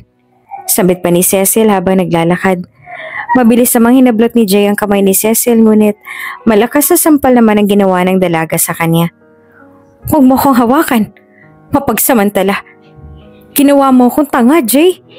Umiyak na si Cecil. Nangingili din ang luha ni Jay na nakatitig kay Cecil. Gano'n na tayo katagal na magkasama. Tinuring kitang tunay na kaibigan. Nasa point na naging desperada pa ako malaman kung sino yung pumirma ng waiver ko. Kasama kitang naghahanap ng kasagutan sa mga katanungan sa isip ko. Pero, nasa harapan ko lang palang hinahanap ko. At palagi kong kasama. Ano ba naman ang umamin ka na ikaw yung pumirma ng waiver ko, Jay? Bakit naman kailangan humantong pa sa ganito? Bakit kailangan may kasal-kasalan na yan? Wala kang karapatan na magdesisyon para sa buhay ko. At sino ka ba para maging asawa ko? Hindi nga kita kasintahan eh. Paano na ngayon yan, Jay? Sa tingin mo ba laro-laro lang ang kasal? Hindi na napigilan ni Cecil na mapahagulhol. Maniwala ka't sa hindi, Cecil. Ginawa kong lahat para maligtas ka. Oo, mali ako na pinangunahan ko ang buhay mo pero mas mali na hinayaan kitang mapahamak at mawalan ng pagkakataong mabuhay sa mundo. Katwiran ni Jay. Hindi naman nakaimik si Cecil sa tuwiran ni Jay. May point ito. Kung hindi dahil sa ginawang pagpipeke ng waiver niya, dinabura na sana siya sa mundong ibabaw. Kahit pa ang naging proseso nito ay ang pagpalit ng status niya from single to married. Pero hayaan mo. Gagawan ko ng paraan para mawala ng bisa ang kasal natin. Kung lahat ng source at kapangyarihan alam ko, gagawin ko. Basta bigyan mo lang ako ng time. Dagdag pa ni Jay. Hindi na sumagot si Cecil. Blanco ang isip niya. Saglit pa ay iniwanan niya ang nag-iisa si Jay. At mabilis na nawala sa paningin ng binata. Simula ng araw na yon ay hindi na nawala ang issue sa loob ng ospital. Naging usap-usapan ang paglilihim ni Jay sa status ng relasyon nila ni Cecil. Bagamat walang alam si Cecil tungkol dito ay mas minabuti na lamang niyang manahimik at huwag nang magbigay ng komento. Hindi mo naman sinabi na asawa mo pala si Doc Jay? Sambit ng kasamahan ni Cecil sa trabaho. Nagbuntong hininga na lamang si Cecil at hindi na tumugan pa. Paglabas si Cecil ng banyo ay nagkasalubong niya si Odessa. Kahit malayo pa ang doktora ay kitang-kita na agad ang nanilisik ng mga mata nito. You don't need to hide anything. Bakit ka pa ba nagbabalat kayo na nagtatrabaho ng ganito kung asawa mo pala si Doc J? If I were you, magstay na lang ako at home at magbuhay prinsesa. Maating sabi pa ni Odessa. Hindi na nagsalita si Cecil at umiwas na lamang. Naghalokip-kip ng braso niya si Odessa at pinagmasta na lamang ang paglalakad palayo ni Cecil. I smell something fishy around here. Nakataas ang kilay na sambit ni Odessa sa kanyang isip. Cecil. Hinarang ni Jay si Cecil sa may kanto kung saan ito dumadaan pa uwi. Tila wala namang naririnig si Cecil at dire-diretso lang na maglakad. Mabilis na humarang si Jay sa harapan ng dalaga. Cecil, please. May pagmamakaawa sa tono ng boses ni Jay. Nagbuntong hininga naman si Cecil at napayoko. Pinagbigyan ni Cecil si Jay na makapag-usap sila. Salamat kasi binigyan mo ako ng chance na makausap ka. Galit ka pa ba sa akin? Tanong ni Jay. Gusto ko lang na matapos na to, Jay. Sobra na tayong issues sa ospital. Ang daming nagtatanong kung paanong naging mag-asawa tayo. Kung saan ako nakatira. Kung bakit hindi tayo magkasama. Bakit pa ako nagtatrabaho? Gustong-gusto ko silang sagutin lahat ng tigilan na nila ako pero paano ko gagawin yun kung tunay naman talagang kasal tayo? Wala akong lakas ng loob na ipagtanggol ang sarili ko kasi wala naman akong pruweba. Dire-diretso ang sambit ni Cecil. Hindi naman makaimik si Jay. Napapahiya. Hindi alam kung paano magsisimula. Sorry, nabigla lang ako. Sambit ni Cecil. No, you don't have to say sorry, Cecil. Sobrang laki ng atraso ko sa'yo. Meron na sana akong naisip na plano. Sambit ni Jay. Napatitig si Cecil sa binata. Ano yun? Tanong ni Cecil. Alam kong mahirap at sobra na akong hihilingin ko pa. Pero para sa ikatatahimik ng lahat, lalo na ng diwa natin, naisip ko lang na panindigan na muna natin kaya kahit 6 months lang, saka na natin ipawalang bisa yung kasal natin. Matatagalan pa daw kasi ang process. Maybe half a year pa daw base sa nakausap ko na attorney. Suggestion ni Jay. Kumunot naman ang noon ni Cecil. Ibig mong sabihin sa harap ng mga tao, paninindigan natin na mag-asawa tayo? Tanong ni Cecil. Tumangutango si Jay. Kung okay lang sa'yo. Kung hindi naman, hindi mo naman kailangan pilitin ang sarili mo. Naisip ko lang yan para lang sana hindi ka na nila guluhin ng mga tao sa paligid natin habang naghihintay tayo ng process. Paliwanag ni Jay. Nag-isip si Cecil. Deal! Tugon naman ni Cecil. Talaga? Abot hanggang tenga ang ngiti ni Jay. Oo. Tugon muli ni Cecil. Biglang niyakap ni Jay si Cecil dahil sa galak na nararamdaman. Natigilan naman si Cecil at hindi maintindihan ang sarili dahil hinayaan lamang niya si Jay na yakapin siya. Natauhan naman si Jay at bahagyang binitawan si Cecil. I'm sorry. Nahihiyang sambit ni Jay. Salamat, Jay ha. Sa pagligtas mo sa buhay ko. Salamat sa pag-take mo ng risk sa sarili mong status para lamang mapirmahan ang waiver ko. Alam ko nakakainis isipin na nagsinungaling ka sa akin pero mas ginusto kong palawakin ang isip ko at intindihin yung tunay mong intensyon kaya pineke mo yung kasal natin. Wala ka namang ibang dahilan, diba? Nakangiti si Cecil kay Jay at mata sa matang tinanong ang binata. Bigla namang natigilan si Jay. Jay? May iba ka pa bang dahilan kung bakit mo nagawa yon? Inulit muli ni Cecil ang katanungan. Aha? Wala na, Cecil. Wala nang iba pang dahilan. Parang may doubt si Jay sa pagtugon niya kay Cecil. Naisa na niyang sabihin sa dalaga na isa sa kanyang naging dahilan ay upang makompleto ang kanyang residency. Hindi mo naman siguro kailangan malaman yon. Sambit ni Jay sa kanyang sarili. Tulad ng napagkasundoan ay pinanindigan ni Cecil at Jay ang pagiging mag-asawa. Sa harap ng mga tao ay kailangan nilang magpanggap na sweet sila. Dahil dito ay napagpasyahan na rin nilang dalawa na magsama na sa iisang bubong upang mas maging makatotohanan ng kanilang palabas. Hi! Salubong ni Jay kay Cecil nang dumating ito sa malaking bahay nila. I'm sorry, hindi kita nasundo. Ang dami kasing ginawa sa hospital eh. Kumain ka na? Nagpahanda na ako ng food. Sambit ni Jay. Okay lang. Tugon ni Cecil habang luminga sa malaking bahay ni Jay. Saglit pa ay magkaharap na sila sa pagkainan. Kumain ka ng marami. After this, isasama kita. Sambit ni Jay. Saan naman tayo pupunta?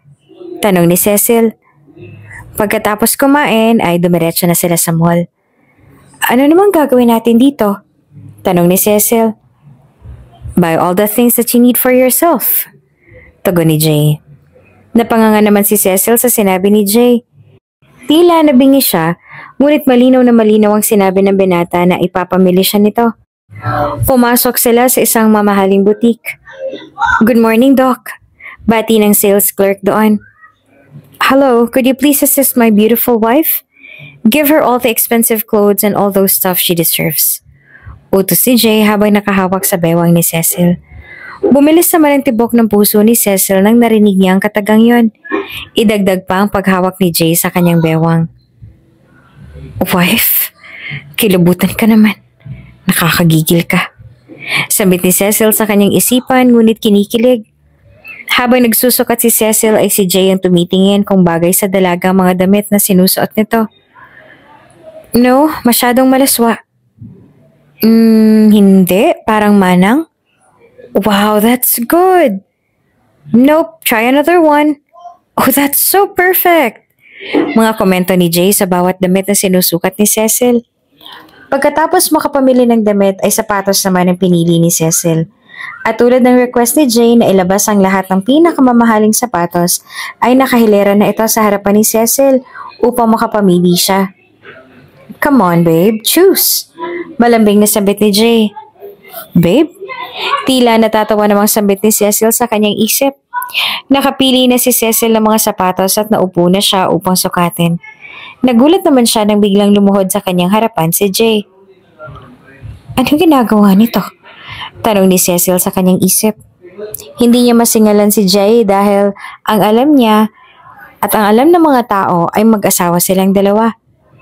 Kinuha ni Jay ang kanang paa ni Cecil at siya nang nagsukat ng sapatos sa dalaga. Namula naman si Cecil sa sobrang hiya. Ang OA mo, Jay, ah. Diyos ko po, gusto ko nang umuwi. Sambit muli ni Cecil sa kanyang isip at naniliit na siya sa kanyang kinauupuan sa sobrang hiya. Kitang-kita niya kung paanong kiligin ng mga sales clerk na nakatingin sa kanila. Tanging ngiti lamang ang kanyang tugon. Nang makapamili na sila ay nagyakag naman si Jay na kumain. Sa isang mamahaling restaurant sila kumain kung saan may VIP room at doon silang dalawa lamang ang tao. Grabe ka kay Jay kanina, ang overacting mo. Tsaka bakit may paghawak-hawak ka pa ng bewang? Feel na feel mo Kaya ka siguro nagyakag mamili para makachancing ka sa akin ano? Singal ni Cecil. Napatawa naman si Jay. Ganun ba talagang tingin mo sa akin yan? Hindi naman mapigilan ni Jay na mapatawa. Nakakatawa nga lang nagiging artista kasi tayo sa harap ng mga tao. Parang ang hirap lang kasi na hindi naman talaga totoo. Sabit ni Cecil. Di totohanin natin. Seryosong tugon naman ni Jay. Binalot silang dalawa ng katahimikan. Kapwa bumilis ang tibok ng mga puso. Mabilis na tila naririnig na nilang pareho. Saglit pa ay tumitig si Jay sa mga mata ni Cecil at hinaplos-saplos ang makinis na pisngi nito. Napapikit naman si Cecil at dinadama ang bawat haplos ni Jay. Hindi na nila namalayan na naglapat na ang kanilang mga labi. Halik na walang pagtanggi at sapilitan. Aham! Bigla namang tumikim ang dumating na waiter dala ang kanilang pagkain. Mabilis na nagkala si Jay at Cecil. Napayuko naman si Cecil sa sobrang hiya at napakagatlabi naman si Jay. Naging awkward tuloy si Cecil at Jay habang kumakain. Walang nagsasalita. Hanggang sa matapos na silang kumain at nasa loob na ng sasakyan. I'm sorry. Halos sabay na sambit ni Jay at Cecil sa isa't isa. Natawa naman silang pareho. At nagsimula na nga mag-drive si Jay. Na makauwi na sila ng bahay, itinuro na ni Jay ang magiging kwarto ni Cecil na lingid sa kaalaman ng kanyang mga maid. Dito lang pala sa kabila yung kwarto ko. Ang alam ng mga maids, magkasama tayo sa iisang room. Pero, as I respect you, pwede kang magstay dito mag-isa. If you need anything, katukin mo lang ako sa kabilang room. Bili ni Jay. Saglit pa iniwan niya na si Cecil at lumabas na ng silid. Pagkasara ng pinto ay ilang segundo lamang at may biglang kumatok. Lumapit si Cecil sa pinto at binuksan ito. Pagkabukas ng pinto ay biglang pumasok si Jay at siniil ng halik si Cecil. Halik na sobrang sabik. Halik na nanggigigil. Hindi naman pumapalag si Cecil bagkos ay sumasabay sa bawat paglapat ng mga labi ni Jay sa kanyang mga labi. At doon ay may nangyari nga sa kanila. Simula noon ay mas lalo na palapit sa isa't isa sina Jay at Cecil. Wala mang pag-amin na nagaganap ay alam nilang masaya sila sa isa't isa. Madalas nang may nangyayari sa kanila kaya naman ang ending ay sa iisang kwarto na rin ang kanilang tinutulukan. Naging masaya ang pagsasama ni na Cecil at Jay. Hindi sila na boring sa pagpapanggap bilang mag-asawa. Huminto na rin kasi si Cecil sa pagja-janitress para tigilan na rin ang pambabatiko sa kanya ng mga tao. Hindi naman nagkulang si Jay na suportahan si Cecil at i-provide ang mga pangangailangan nito. Ine-enjoy na lamang nila ni Cecil at Jay ang pagpapanggap bilang mag-asawa habang hinihintay ang 6 na buwan tulad ng napag-usapan. Habang dumadaan ang mga araw at oras na makasama silang dalawa ay hindi na nila namamalayan na nahuhulog na pala sila ni Cecil at Jay sa isa't isa. Hanggang isang araw, Cecil? Tawag ni Odessa. Nagkasalubong sila sa supermarket. Hello po, Doktora. Bati naman ni Cecil dito. How's everything about you? How's life being a housewife? Or should I call it a fake wife? May laman ang salita ni Odessa. Nakaramdam ng kaba si Cecil. I knew everything, Cecil. Nagpaimbestiga ako. No offense Hindi lang talaga ako makapaniwala na janitress ang mapapangasawa ni Jay. And it's very clear naman kung anong reputasyon meron si Jay sa industry na to. Nakataas ang kilay ni Odessa. Ano bang gusto niyong puntuhin? Medyo naiinis na tanong ni Cecil. I just wanted to clarify with you na pwede mong ilaban to sa taas. Kakasuhan natin si Jay dahil sa pagpekean niya sa kasal ninyo. And I can help you with that. Alok pa ni Odessa. Ngumisi naman si Cecil. Alam niyo, doktora, okay na ako ngayon. Okay na kami ni Jay. Tanggap ko na rin yung nagawa niya. At masaya kami sa kung anong meron kami ngayon. Utang na loob ko sa kanyang buhay ko. Kinailangan niyang gawin yon para mailigtas ang buhay ko. At ngayon naiiyakap ko ang katotohanan. Naasawa ko na si Jay. At masaya kami. Mauna na po ako. Akmang tatalikod na sana si Cecil. Alam mo bang ginawa yan ni Jay hindi para iligtas ka? Ginawa ni Jay na i-fake ang kasal ninyo dahil kinailangan niyang makumpleto ang kanyang residency on time. At nagkataon na ikaw ang pasyente ng mga panahong yun. So wala siyang choice kundi dayain ang papeles mo para makuha ang waiver mo at maituloy ang operasyon mo. Afterwards, mabilis lang nakuha ni Jay ang completion ng residency niya. Jay used you. Nakataas ang kilay ni Odessa at confident na nagsiwalat kay Cecil. Bigla namang bumagsak ang mga luha mula sa mga mata ni Cecil. Hindi siya nagsalita pa. Mabilis siyang naglakad at lumabas na ng supermarket. Naiwan naman si Odessa na abot hanggang langit ang ngiti dahil alam na alam niyang sa pagkakataong ito ay siya ang panalo. Pag-uwi ni Jay ng bahay ay laking taka niya dahil wala na si Cecil, pati na rin ang mga damit nito. Dok, wala naman pong binilid si Ma'am Cecil eh. Dala po niya yung mga gamit niya. Report ng isang maid niya.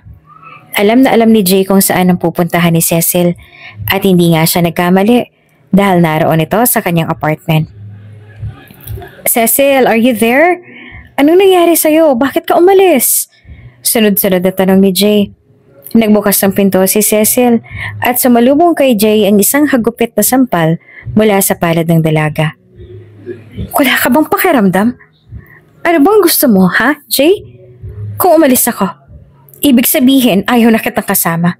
Ayaw na kitang makita. Galit na singal ni Cecil kay Jay. Paano ko maiintindihan, Cecil?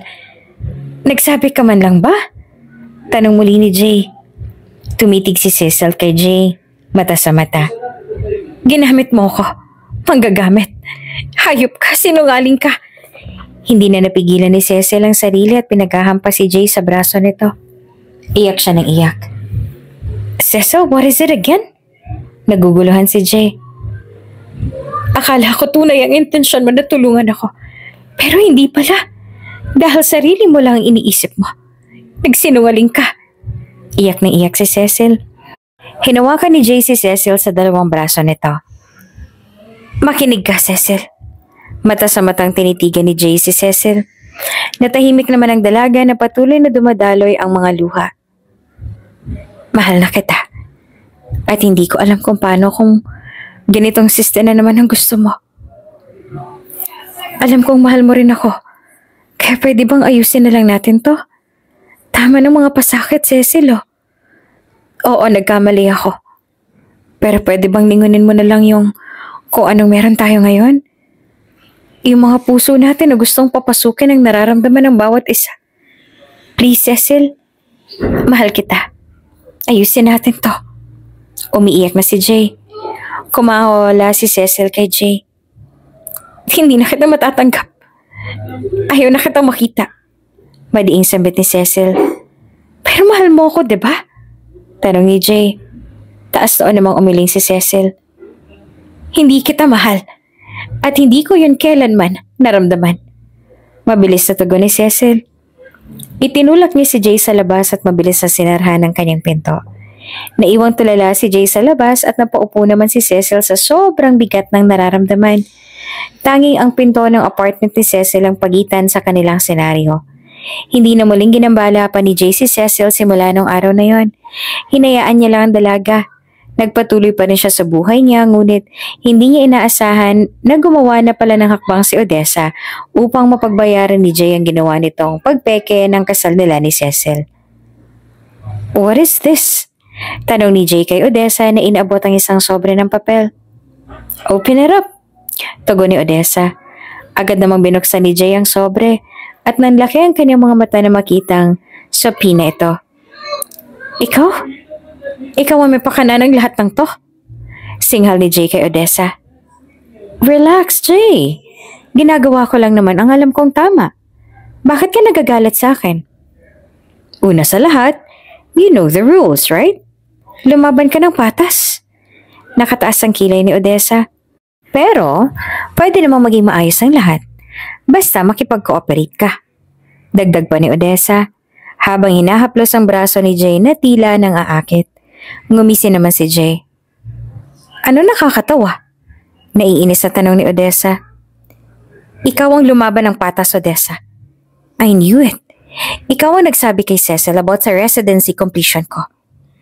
Lahat talaga gagawin mo, no? Para masira mo lang kami ni Cecil? And now you're trying to blackmail me para makuha mo ang gusto mo? Lumapit ang bahagya si Jay sa mukha ni Odessa. I'd rather go to jail. Mariing sambit pa ni Jay.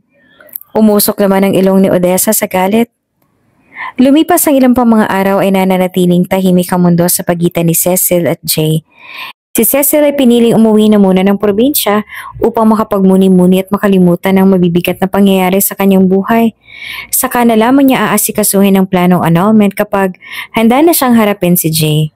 Sa ngayon ay nililibang na muna niya ang kanyang sarili, ngunit for the more na inaalis niya sa kanyang isipan si Jay, ay mas lalo pa itong tumitira sa puso at isip niya.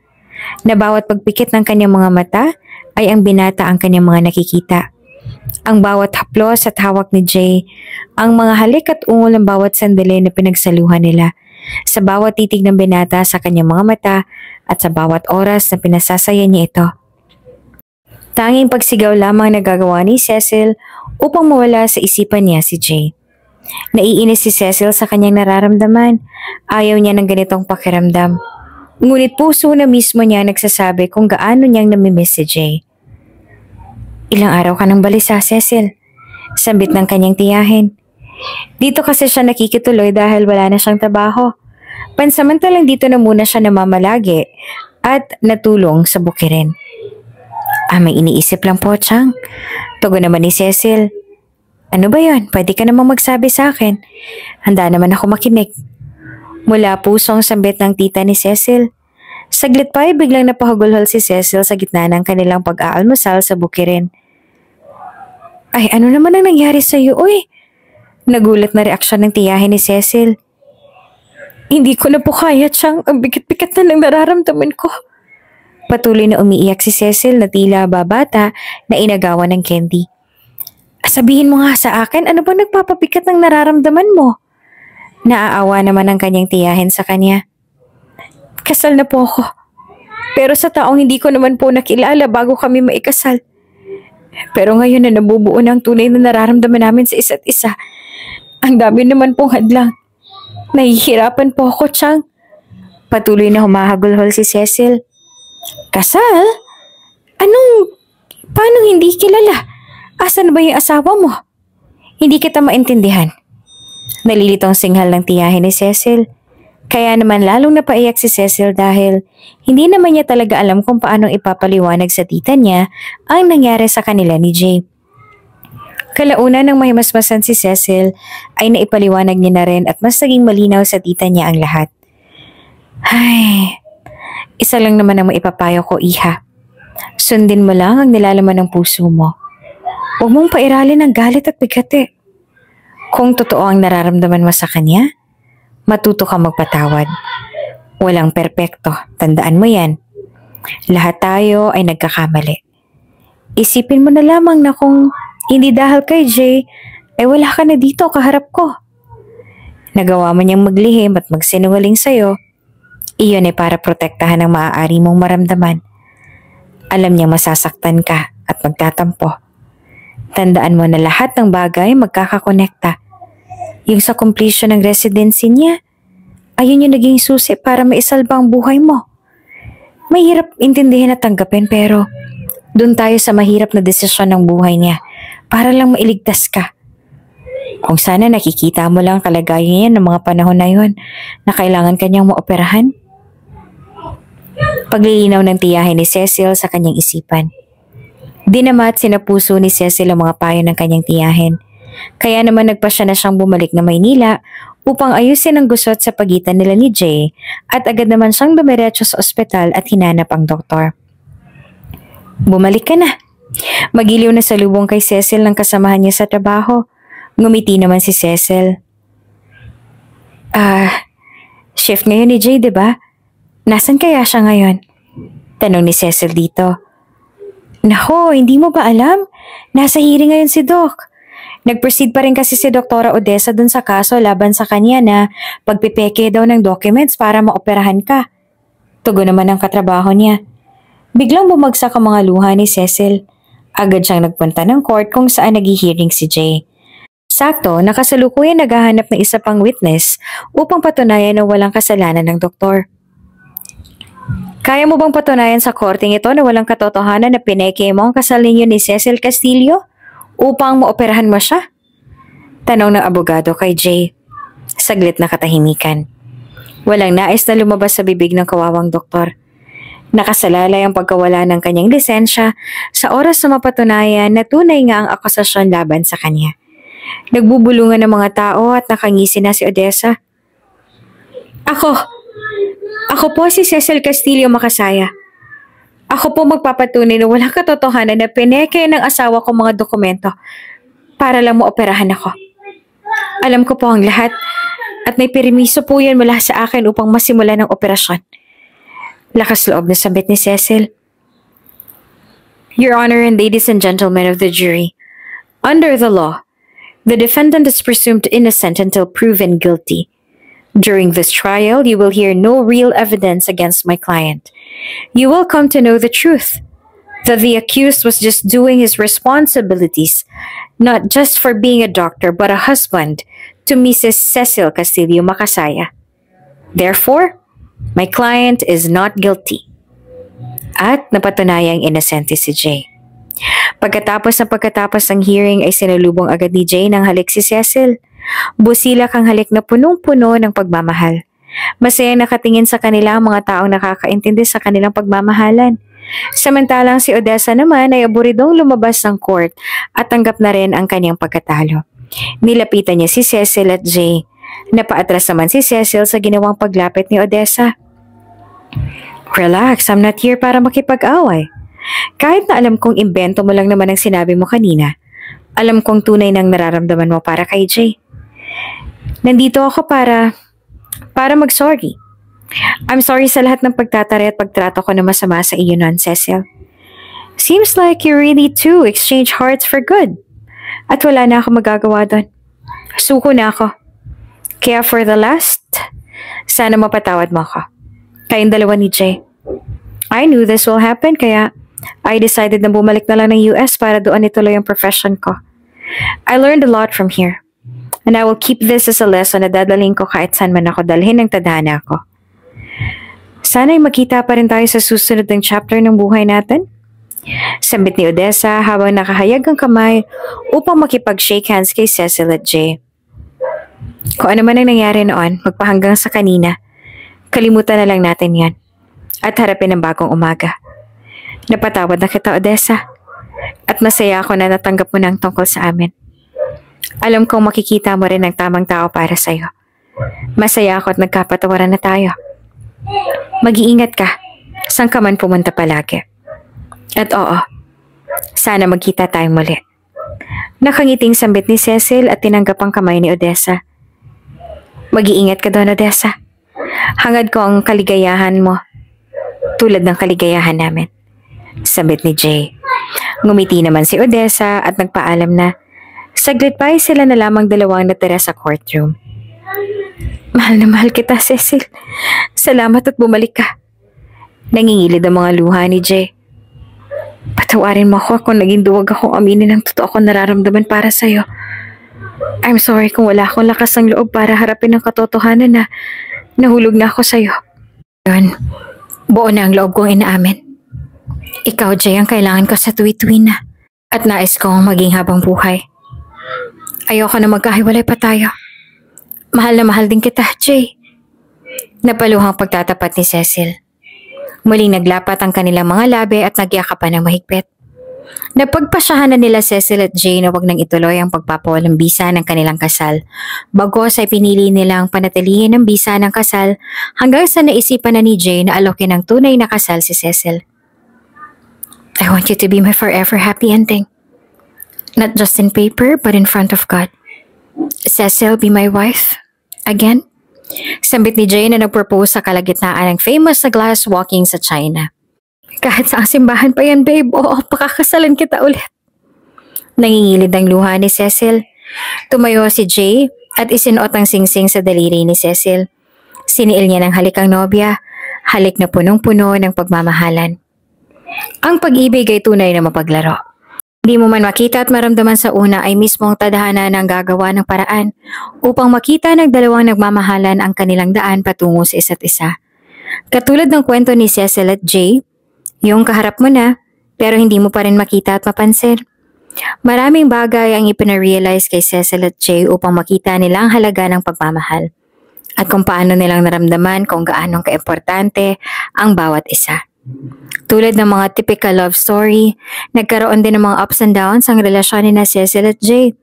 Pero dahil sa tibay ng pagmamahalan at pagpapahalaga ay naging matatag ang kanilang pagmamahalan na hanggang sa huli ay mayroong isang relasyon na pinagtibay ng nakaraan at kasalukuyan.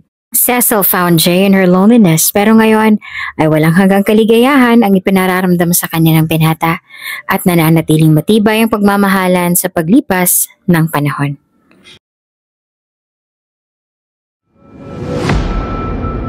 Kung bago ka pa lang sa channel na ito, Ate Jane TV, huwag kalimutang pindutin ang notification bell and subscribe button. Sana po hindi naman malaking abala sa inyo ang pagpindot ng subscribe button dahil ang kapalit po nito ay ang pagsuporta para makapag-produce ng mga libreng stories sa mga channels ni Ate Jane. Maraming salamat!